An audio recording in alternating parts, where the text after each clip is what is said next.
In today's video, we're going over advanced lunge variations. Let's do it. Lunge exercises are a phenomenal strength builder for the legs. They're also a great rehab exercise, especially for knee pain. I use them all the time for patellofemoral pain, patellar tendinopathy, meniscus issues.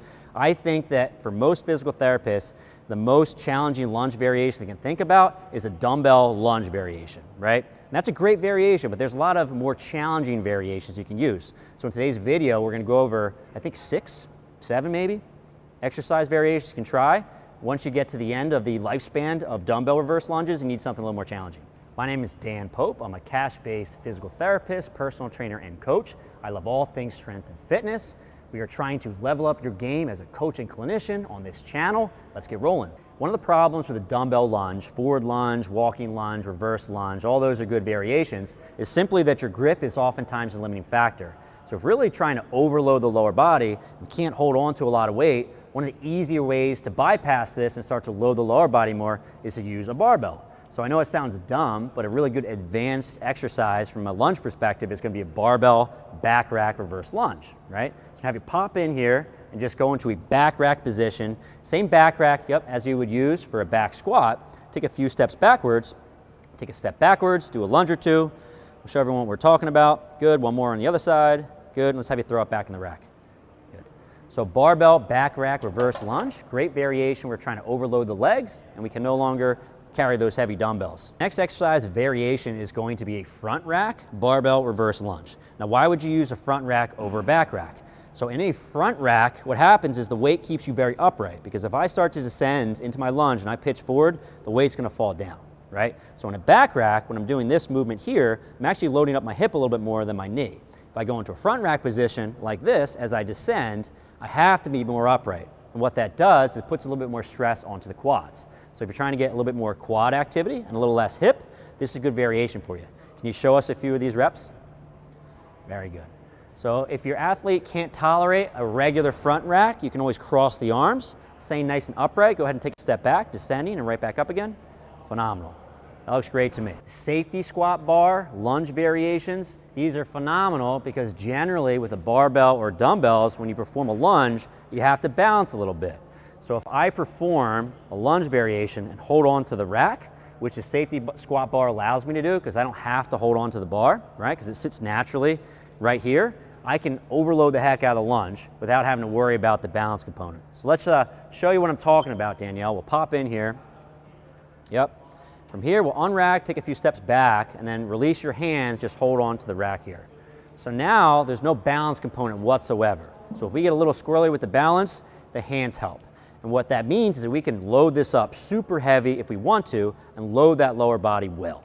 Rear foot elevated split squats.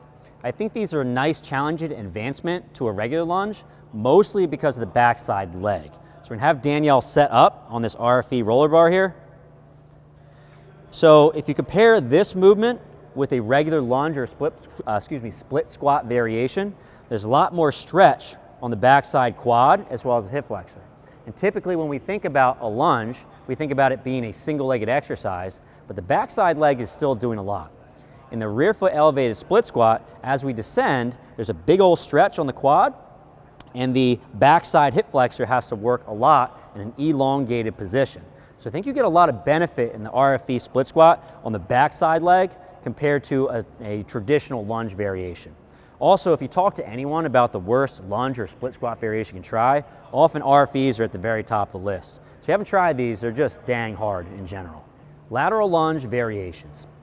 So most sports don't take place in the forward and backwards planes, right? So for a lot of patients, we're trying to get them more competent moving either the transverse or the frontal plane. Now doing a lateral lunge is an awesome way to start doing this. You can load it in a variety of different ways, but usually the way I like to start is with a goblet position with a kettlebell or a dumbbell. And all we're doing is stepping out to the side, sending the hips back and pressing back again.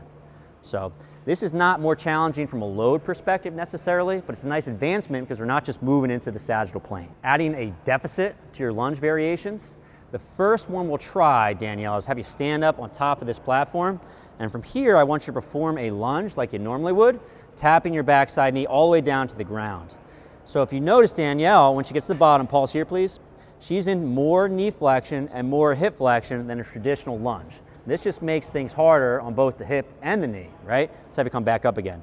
There's also some additional time under tension, and in general, it's just much harder of a movement, right?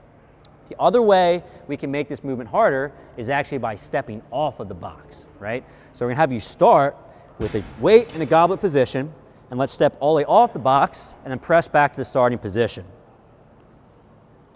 So this movement is harder because it's much more deceleratory demand. So as I step off, she has to control her body weight that's coming down towards the floor much faster than it normally would with a traditional forward walking lunge, simply because of the deficit, right?